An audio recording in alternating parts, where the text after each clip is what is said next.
يرفع الله الذين آمنوا منكم والذين أوتوا العلم درجات والله بما تعملون خبير.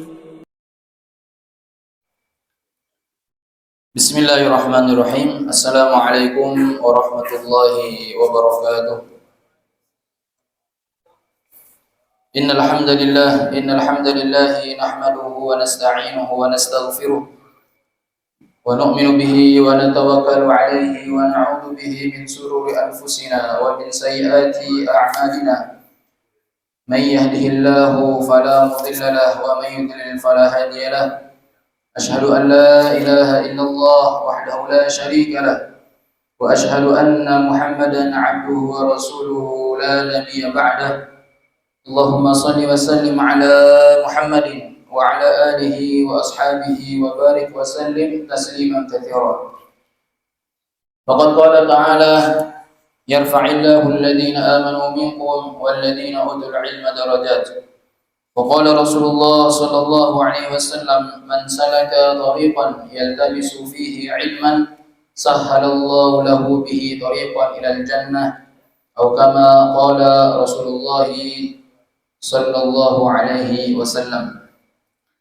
Hadirin hadirat yang insyaallah dirahmati oleh Allah Subhanahu wa taala, kita bersyukur kepada Allah karena pada malam hari ini Allah telah berikan kepada kita taufik dan hidayahnya sehingga kita dapat berkumpul di tempat ini, duduk dalam majelis ilmu. Semoga Allah Subhanahu wa taala mengangkat derajat kita semua.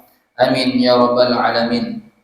Para jamaah hadirin hadirat yang insyaallah dirahmati oleh Allah Subhanahu wa taala, seperti biasanya sebelum kita mengkaji kajian kitab Bulughul Maram dalam Kitabul Jami', kita akan membacakan nasaih al-ibad, yaitu nasihat-nasihat untuk hamba-hamba Allah dari seorang ulama besar yang bernama Al-Imam Ibnu Hajar Al-Asqalani rahimahullah. Pekan lalu kita sudah membahas tentang pentingnya kita duduk dengan para alim ulama, di antaranya ketika kita suka bersama para alim ulama dan mendengar perkataan para ahli hikmah, Allah Subhanahu wa taala akan hidupkan hati yang mati. Sebaliknya ketika seseorang itu jauh daripada ulama, tidak suka mendengar mendengar kalam-kalam hikmah para ulama, maka orang tersebut hatinya akan mati. Kalau hati sudah mati, maka akan berat untuk mentaati perintah-perintah Allah Subhanahu wa taala. Dan kemarin kita sudah membahas bahwa ulama itu terbagi menjadi tiga. Yang pertama adalah para alim ulama bi ahkamillahi, mereka yang mengerti hukum-hukum Allah dan mereka itu adalah orang yang berhak untuk berfatwa. Yang kedua adalah ulama yang mereka itu bidzatillahi faqat, yang hatinya dekat dengan Allah, ada rasa kepada Allah, yang mengerti zat Allah, tauhidnya benar lurus. Jadi mereka itu adalah orang-orang ahli hikmah yang bila seseorang itu suka duduk dengan mereka-mereka tersebut, maka tahdhibun lil akhlak, itu akan bisa mendidik akhlak-akhlak mereka. Kemudian yang ketiga adalah ulama yang di samping dia ulama, kemudian ma'rifatullahnya itu kuat. Wahumul kubara, mereka itu adalah orang-orang ulama besar, ulama yang mengerti hukum ahkam, yang mengerti fikih, dan ulama yang mengenal tauhid mendalam. Itu disebut dengan ulamaul kubara, ulama-ulama besar yang mereka itu sangat berpengalaman. Kemudian kita lanjutkan, wa kana Syuhrawardi. Dulu ada seorang ulama besar yang bernama Syuhrawardi, yatufu fi ba'di Masjidil Khaifi. Itu beliau itu pernah tawaf keliling, bukan tawaf Ka'bah ya. Mereka itu beliau keliling di sebagian masjid namanya Masjid Khaif. Jadi dulu itu ada Masjid Khaif di Mina, dekat Mina. yang mana ulama yang bernama Suhrawardi ini keliling di masjid tersebut. Untuk apa? Yatasaffahal wujuh. Kemudian ulama ini dia sambil, biasa ulama-ulama besar tuh biasanya pakai sorban ditutup. Ini biasanya di Saudi banyak seperti itu ya. Di Yaman pakai sorban, pakai sal, kemudian ditutup. Yatasaffahal wujuh. Dia itu ketika mengelilingi masjid di Mina itu dia sambil membuka sorbannya seperti ini. Faqila lahu, maka orang-orang yang melihat itu bertanya kepada dia, kenapa engkau seperti itu wahai Suhrawardi?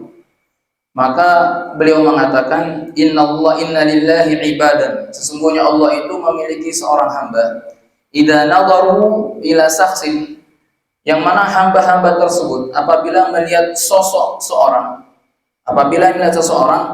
aksabuhu, maka hamba-hamba itu akan memberikan kepada orang yang dilihat itu sa'adatan, kesenangan, kegembiraan.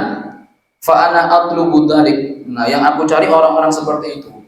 Artinya apa? Maksudnya adalah ketika seorang ulama yang mengerti hukum, di samping itu dia betul-betul dekat dengan Allah, itu ulama yang wirai yang betul-betul hati-hati ketika menjalankan kehidupan di dunia ini.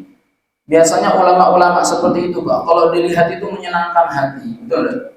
Baru dilihat saja tuh sudah hati kita tenang, ingat alam akhirat, ingat dengan alam akhirat, ingat dengan Allah. Ada juga yang katanya ulama baru dilihat saja kita udah ngeselin, jengkelin kan, pernah seperti itu, Pak? Ada orang itu baru dilihat hatinya adem, masya Allah. Baru dilihat saja sudah hatinya adem, dingin hati, seakan-akan kita ingat alam akhirat, bertambah dekat dengan Allah. Nah, inilah yang dimaksud dengan ulama-ulama yang hukama, yang mereka itu betul-betul mengerti dan memiliki tauhid yang benar di sisi Allah Subhanahu wa taala. Kemudian Nabi melanjutkan sabdanya, sayati zamanun. Nah, ini kita akan bahas, akan tiba satu masa ala ummati, terhadap umatku, akan tiba satu masa terhadap umatku yafirruna minal ulama, mereka itu akan lari daripada alim ulama wal fuqaha, dan ahli fikih. Lari, nggak mau dibimbing, nggak mau dituntun. Nah, jadi kalau sudah ada orang lari daripada ulama, bahaya, Pak. Ya, nggak mau dibimbing, nggak mau dituntun, ini bahaya. Apalagi orang awam, nggak mau mendekat ulama, tidak mau ikut dalam majelis ta'lim, ini bahaya. Kenapa? Karena orang awam, karena fondasinya nggak kuat, maka dia akan mudah goyah. Kalau sudah mudah goyah, ya sudah, agamanya dia akan keluar daripada agamanya, atau dia berhukum sesuai dengan hawa nafsunya. Ya. Sampai saya punya teman itu dulu, ya orang awam sekali kan, Ustadz, kenapa Islam itu melarang pacaran? Padahal kan pacaran itu kan yata'arafuna bainahum, kan gitu. Allah telah menciptakan laki-laki dan perempuan untuk saling kenal mengenal. Pacaran itu kan mengenal, Pak Ustaz. Nah, itu. Jadi karena dia orang awam, menjauhi ulama, sehingga ketika dia berhukum sesuai dengan hawa nafsunya, bahaya. Ya. Maka kata Rasulullah SAW, akan tiba satu zaman mereka itu akan terhadap umatku, mereka akan jauh daripada ulama dan fuqaha.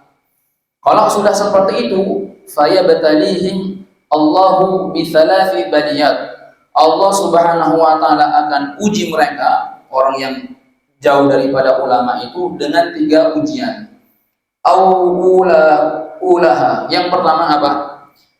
Yarfa'ullahu al-barakata min kasbihim. Allah akan angkat, Allah akan hapus al-barakata, keberkahan, min kasbihim, dari hasil kerja mereka.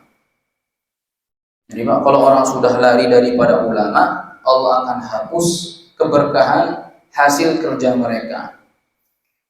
Kita akan bahas sedikit dulu, ulama itu apa sih? Ulama itu kan jamak dari kalimat alimun.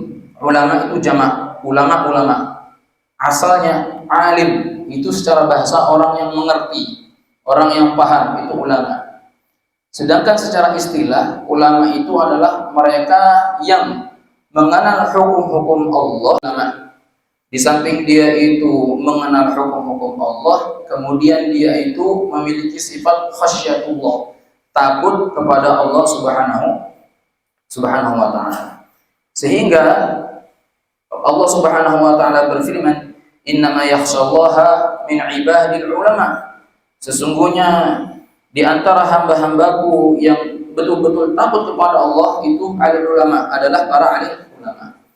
Jadi sehebat apapun seseorang itu, ilmunya setinggi apapun, sebanyak apapun, tetapi dia belum dikatakan ulama apabila ilmunya itu tidak mendorong dia untuk memiliki sifat khasyatullah, takut kepada Allah. Paham Pak ya?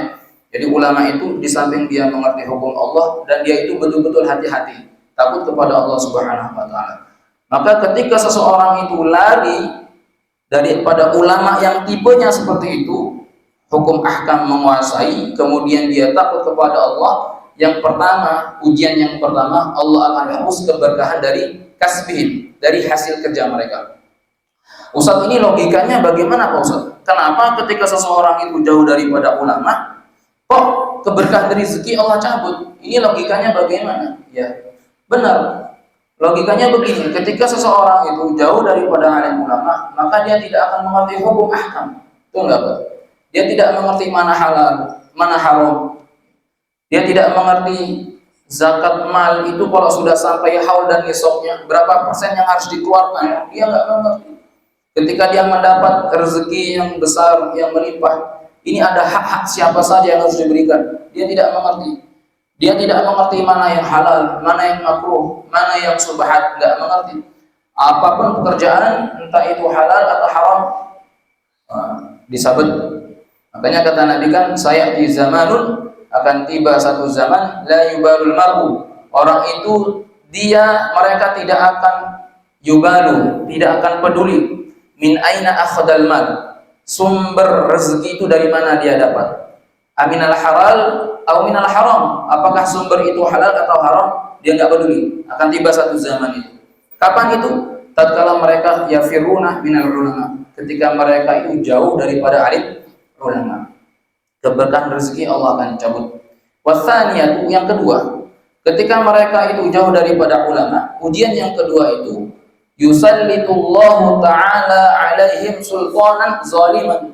Yusallitullahu ta'ala, Allah akan mengangkat pemimpin untuk mereka, sultanan zaliman, pemimpin yang zalim. Logikanya apa? Karena orang nggak paham mana pemimpin yang baik, mana pemimpin yang buruk, dia nggak paham. Ketika ada pemimpin yang buruk, yang menguntungkan bagi dia, walaupun itu ya nggak benar, nggak jujur, tetap dipilih. Nah, ini. Kenapa? Karena dia nggak mengerti hukum. Wasalitsatu, yang ketiga, yakhrujuna minad dunya bighairi imanin. Mereka akan keluar dari dunia bighairi imanin, tanpa membawa iman. Kosong hatinya, Pak. Kenapa? Jauh daripada ulama, tidak pernah duduk dalam majelis ilmu, sehingga dia tidak mengerti bagaimana bacaan Al-Quran yang baik, bagaimana cara beriman kepada Allah yang sesuai dengan syariat. Dia nggak paham. Dia jauh daripada ulama, nggak ada yang membimbing dia, maka dia akan keluar daripada dunia ini tanpa iman. Makanya ulama itu, Pak, penyambung lidah para nabi. Dulu itu Pak, manusia itu masya Allah sesat. Maka Allah Subhanahu wa ta'ala mengutus para nabi alaihi salatu wassalam, ya, untuk apa? Untuk memberikan peringatan kepada mereka, untuk mengajarkan tauhid kepada mereka. Nah, sekarang para nabi tidak ada. Maka yang melanjutkan siapa? Maka otoritas pertama yang berhak menyambung lidah para anbiya itu adalah al-ulama, para alim ulama. Maka kata Nabi sallallahu alaihi wasallam, al-ulama'u warathatul anbiya. Para ulama itu adalah pewaris para para nabi. Ketika kita memiliki satu masalah, datang kepada ulama yang bersanad. Jangan buka Google, kemudian kita sudah buka Google, baru tahu hadis satu hadis, langsung beristimbat mengambil kesimpulan sendiri. Bahaya. Banyak sekali kajian-kajian seperti itu ya. Mereka tanpa guru, ya, akhirnya apa? Sesat, menyesatkan. Itu bahaya. Oleh karena itu, dekati ulama, tanya kepada mereka. Maka kita akan mengerti daripada agama. Baik, jamaah yang dirahmati oleh Allah Subhanahu wa taala, baik, kita akan melanjutkan Kitabul Jami' fi Bulughil Maram, kajian Kitabul Jami' dalam kitab Bulughul Maram. Ini baru Kitabul Jami', Pak. Nanti kalau sudah selesai kita lanjut hukum ahkam fikihnya. Nah, kalau sudah masuk ke bab fikih baru seru. Serunya itu apa? Ada istilah-istilah yang kita belum tahu. Nah, kita akan tahu dalam kitab Bulughul Maram. Oh, mungkin selama ini ibadah saya salah toh. Oh, ternyata ibadah saya bukan seperti ini sesuai sunnah Nabi. Nah, insya Allah kita akan bahas kalau sudah selesai pembahasan Kitabul Jami'. Baik, sekarang kita akan melanjutkan hadis tentang kebaikan wasilah. Hadis yang ke-19. Wa 'anil Mughirah bin Syu'bah, dari Mughirah bin Syu'bah, anna Rasulullah sallallahu alaihi wasallam qala, bahwasanya Rasulullah sallallahu alaihi wasallam itu telah bersabda, innallaha, sesungguhnya Allah Subhanahu wa taala harrama, betul-betul mengharamkan, alaikum, ke atas kalian, uquqal ummahat, durhaka kepada ibu. Ummahat, durhaka kepada seorang ibu. Bahwa adal banat, Allah mengharamkan untuk kalian mengubur anak perempuan. Wa man'an, dan mengharamkan kepada kalian menahan. Man'an ini menahan perkara yang wajib, yang harus ditunaikan. Kemudian wahatin, meminta-minta. Wa karihalakum, dan dibenci, lakum, untuk kalian, qila wa qala, berkata yang hanya berdasarkan katanya, qila wa qala, katanya. Yang kedua, kemudian selanjutnya wa qala kasratus su'al. Kemudian Allah mengharamkan kepada kalian kasratus su'ali, banyak bertanya. Wa idha'atal mali, dan menyia-nyiakan harta. Baik, kita akan bahas satu persatu. Innallaha harrama 'alaikum, sesungguhnya Allah mengharamkan kepada kalian uquqal ummahat, durhaka kepada seorang ibu. Jamaah yang dirahmati Allah, ketika Allah itu berbicara tentang berbakti kepada orang tua, selalu, nah ini Pak perhatikan, selalu Allah awali dengan kalimat tauhid. Wa qadha rabbuka alla ta'budu illa iyyah wa bil walidaini ihsana. Wa qadha rabbuka, dan tunaikanlah Tuhanmu, alla ta'budu illa iyyah, agar jangan engkau menyembah kecuali kepadanya. Selalu Allah sandingkan wa bil walidaini ihsana, dan berbakti kepada kedua orang tua. Apa maknanya, Pak? Kalau kita mengkaji, Pak, dalam ilmu bahasa, wawu di sini adalah wawu atof, penyambung. Dan wawu atof penyambung di sini bukan hanya sekedar atof, tetapi limutlaqil jam'i, menetapkan perkataan yang pertama dengan perkataan yang kedua, menyetarakan perkataan pertama dengan perkataan yang kedua. Maksudnya apa? Ketika Allah berbicara tentang tauhid, selalu Allah sertakan dengan pengabdian atau pengabdian berbuat baik kepada kedua orang tua. Maksudnya apa? Maksudnya adalah para alim ulama mengatakan, sehebat apapun ibadah kalian, kalau kalian tidak berbakti kepada orang tua, itu tidak ada nilai di sisi Allah Subhanahu wa ta'ala. Maka dua-duanya ini harus jalan. Karena ini sama menyetarakan antara berbuat baik dan beribadah kepada Allah Subhanahu wa taala. Selalu Pak, alla ta'budu illa iyyah wa bil walidaini ihsana. Selalu Allah sandingkan ibadah tauhid dengan apa? Dengan pengabdian kepada kedua orang tua. Artinya apa?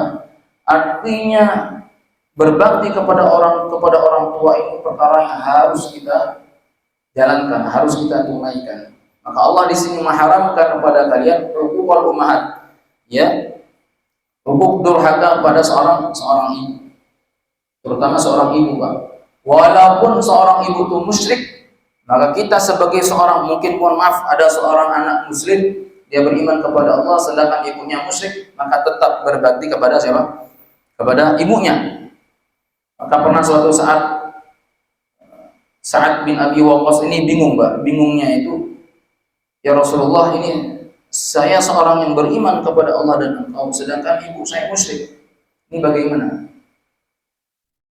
Itu yang membuat Sa'ad bin Abi Waqqas bingung. Maka turunlah ayat, wa in jahadaka 'ala an tusyrika bi ma laysa laka bi'ilm fala tuti'huma wa sahibhuma fid dunya ma'rufa. Kalau orang tuamu mengajak kamu untuk menyekutukan Allah Subhanahu wa taala yang kamu tidak mengerti ilmunya, fala tuti'huma, maka jangan taati dia. Wa sahibhuma fid dunya ma'rufa, tapi berbuatlah baik terhadap ibumu. Sekalipun dia musyrik, tetap berbuat baik. Kalau kata Bang Haji Roma Irama, ibu itu keramat. Kalau kata guru kami, selagi orang tua itu masih hidup, terutama ibu, maka seorang anak peluang untuk menjadi orang sukses itu besar, Pak. Ya, sekali lagi, ketika seorang anak masih memiliki ibu atau salah satu kedua orang tuanya, maka peluang untuk menjadi orang sukses itu besar sekali. Ustaz, ibu saya sudah nggak ada, Pak Ustaz. Bapak saya sudah nggak ada. Maka cara berbakti kepada orang tua itu siapa? Datangi, kata Nabi, orang yang paling dekat kepada kedua orang tuamu ketika di dunia. Siapa orang paling terdekat? Entah itu pamannya, entah itu bibinya. Berbakti kepada mereka itu sama pahalanya seperti berbakti kepada kedua orang tua. Ini Pak, luar biasa. Pada alam tauhid itu, walaupun seorang ibu dia tidak beriman kepada Allah, tetap minta doa. Tetap minta doa. Karena doanya seorang ibu kepada anaknya, walaupun musyrik, nggak ada hijab, nggak ada apa, nggak ada hijab, nggak ada apa hijab, batas, nyambung, Pak. Ya. Jangankan seorang ibu, bahkan orang kafir yang terzolimi, itu doanya itu dikabulkan oleh Allah Subhanahu wa taala dengan catatan dizolimi, ya. Orang kafir yang terzolimi itu doanya dikabulkan oleh Allah, apalagi seorang ibu. Sampai-sampai apa kata Rasulullah sallallahu alaihi wasallam dalam hadis Abu Hurairah, la yujzi waladun walidan. Seorang anak itu tidak akan bisa membalas kebaikan ibunya, enggak akan bisa, illa kecuali ayyajidahu mamlukan. Kalau dia mendapati ibunya itu seorang budak, fayastariyahu, kemudian dia membeli itu ibunya, fayu'tiqahu, dan dia memerdekakan itu ibu, nah itu baru bisa. Paham ya? Sama sekali tidak akan bisa. Makanya ketika Ibnu Umar itu menggendong ibunya, Pak. Ya, ini apa namanya, Abu Burdah, dia melihat Ibnu Umar itu menggendong ibunya mengelilingi Ka'bah. Ibnu Umar mengelilingi Ka'bah. Maka Abu Burdah bertanya, ya Umar, wahai Umar, apakah engkau telah berbakti kepada ibumu? Kata Umar, belum. Sehebat apapun baktiku kepada orang tuaku, tidak bisa menandingi satu tarikan napas ketika melahirkanku. Paham ya?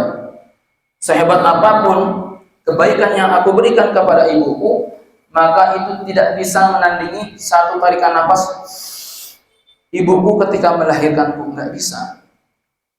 Makanya hati-hati. Maka seorang ibu ketika marah kepada anak itu hati-hati, jangan mengeluarkan kata-kata yang kotor. Kalau marah kepada anak, ucapkanlah kata-kata yang baik. Gedeg gati, ya Allah, mudah-mudahan kamu jadi anak yang soleh. Itu tadi Fayat mau sholat maghrib ngamuk minta coklat, Pak. Coklat. Sudah mau kajian, pakai kajian lagi lama kali bisa sampai isya. Kapan coklatnya? Itu langsung tak cium, mudah-mudahan kemudian dia anak soleh. Ya seperti itu. Ya, terutama ibu, seorang ibu. Imam Bukhari itu, Pak.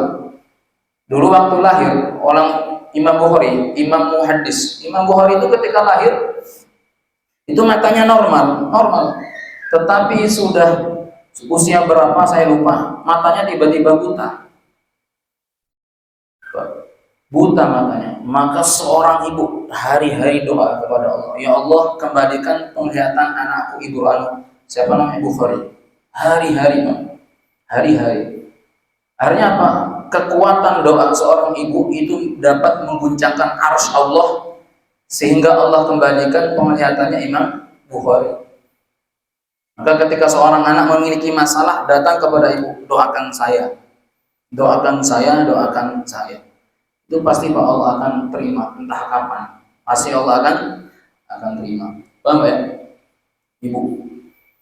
Inilah yang menyebabkan Uwais Al-Qarni salah satu menjadi orang yang belum pernah melihat Rasulullah. Uwais Al-Qarni ya, belum pernah melihat Rasulullah. Jadi Pak, kalau seorang yang hidup di zaman Rasulullah melihat Rasulullah itu namanya sahabat.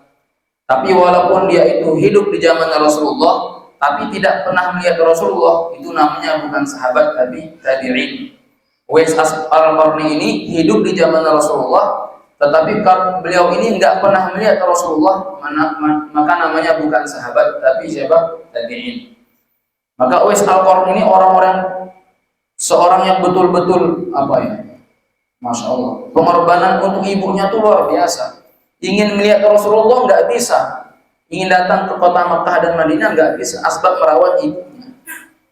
Maka kata Rasulullah SAW, wahai Umar, kalau nanti kamu datang ke satu negeri, berjumpa dengan seorang yang bernama Uwais Al-Qarni, minta doa kepada dia. Doanya pasti kabul. Umar bin Khattab kaget, siapa orang? Siapa? Ternyata ketika beliau setelah menjadi khalifah, datang ke satu tempat, Yaman ya, kalau nggak salah. Yaman ya, datang ke Yaman, kemudian beliau berjumpa dengan seorang yang bernama Uwais Al-Qarni dan dia meminta doa kepada Uwais Al-Qarni, engkau adalah salah satu orang yang aku disuruh untuk meminta doa kepada. Apa yang menyebabkan engkau itu istimewa sekali di mata Rasulullah?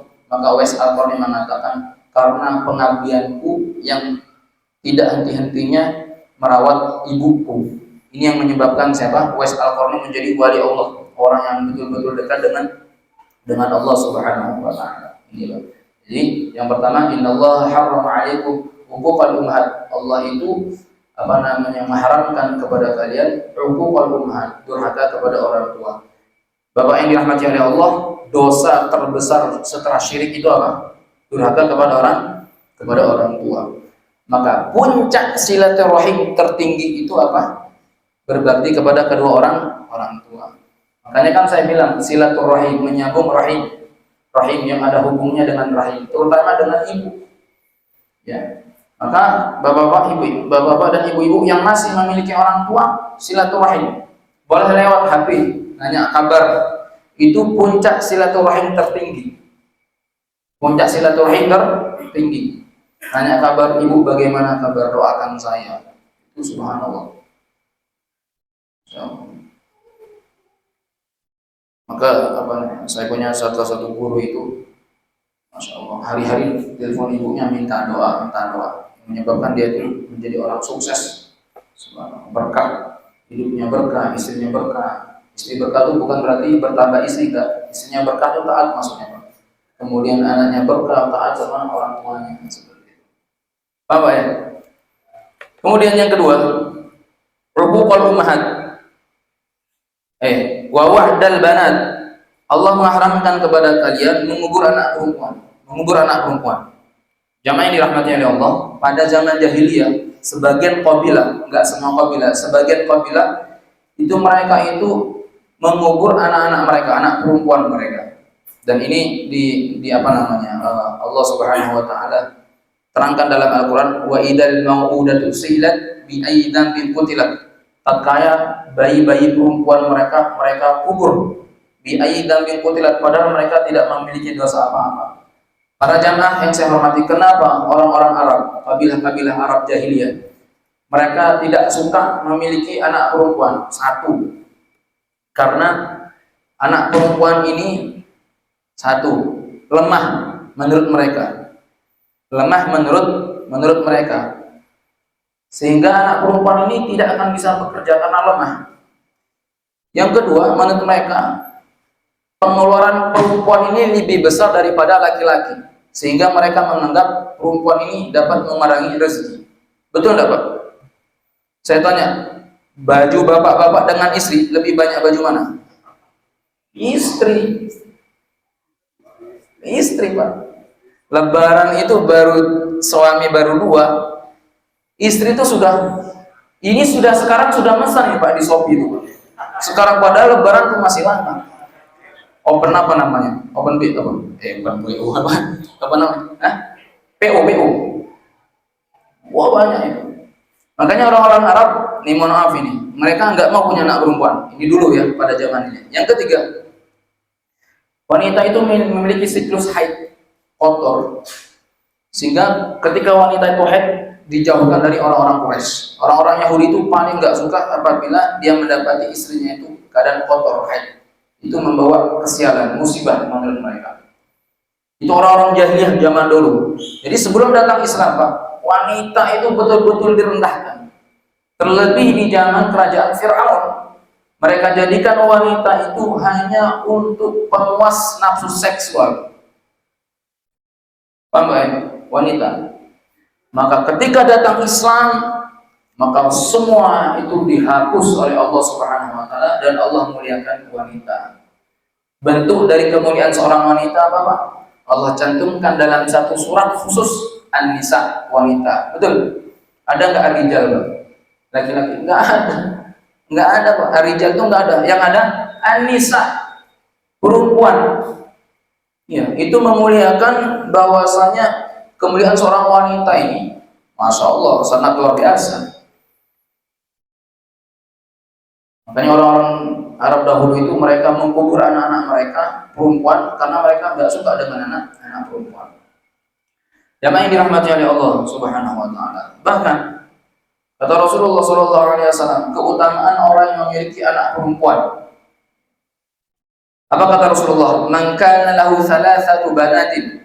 Barang siapa yang memiliki 3 anak perempuan, fasabara, dia sabar alaihi dalam mendidik anak perempuan tersebut. Sabar wa atma'ahum, kemudian dia memberikan makan anak itu, wasaqahun, memberikan minum, artinya keperluan-keperluan, wa kasahunna, kemudian memberikan pakaian kepada mereka, min jiddatihi kun lahu hijaban minan nar yaumal qiyamah, maka anak perempuan itu akan menjadi tameng bagi dia pada hari kiamat. Anak perempuan, 3 anak perempuan, Pak Robin, 3 anak perempuan. Pak Ustadz, saya masih 2, Pak Ustadz, buat lagi. Ya. Kemudian seorang sahabat bertanya lagi, wasinta ini kalau 2 bagaimana Rasulullah? Kalau 2, faqala wa miskin sata ini 2 enggak menjadi masalah. Yang penting anak perempuan. Paham ya? Anak perempuan. Masya Allah. Seperti itu. Wa'dal banat, mengkubur anak-anak perempuan. Jadi Islam itu, Pak, betul-betul memuliakan seorang wanita, sampai-sampai Allah menyebut surat An-Nisa, wanita, seperti itu. Pak, guru kami itu pernah bercerita, ada, Pak, dulu ada seorang laki-laki. Ini saya pernah mendengar tausiah. Dan ini pernah disampaikan dengan guru kami. Dia mengatakan dulu ada seorang laki-laki, dia punya anak itu 5 perempuan semua, sampai kesel dia. Dik, saya mau buat anak lagi, tapi kalau anaknya laki-laki saya ceraikan kamu. Pokoknya harus perempuan. Kalau anaknya itu perempuan, saya ceraikan kamu. Karena kita sudah banyak kan ini punya anak perempuan. Saya ingin punya anak lagi. Ya. Ternyata ketika lahir anak yang ke-6, Pak, perempuan lagi. Masya Allah perempuan. Akhirnya buat lagi yang ketujuh. Ini ceritanya benar ya. Ini dalam kitab Adabul Mufrad kalau nggak salah itu ada. Beliau menjelaskan tentang keutamaan anak perempuan. Jadi maka si bapak ini dia bermimpi ya. Masih lama waktunya. Masih lama. Maka si bapak ini dia bermimpi. Ketika bermimpi dia itu akan dimasukkan ke dalam api neraka. Laha sab'ata abwabin. Setiap pintu neraka dan surga itu kan ada 7 pintu, Pak. Ya kan? Maka ketika ketika dia akan mendekati itu neraka, ini bapak akan dimasukkan ke neraka. Ternyata, Pak, di pintu neraka pertama dia melihat anak perempuan pertamanya. Wahai ayahku, jangan kau masuk di sini. Aku yang akan menolong kamu.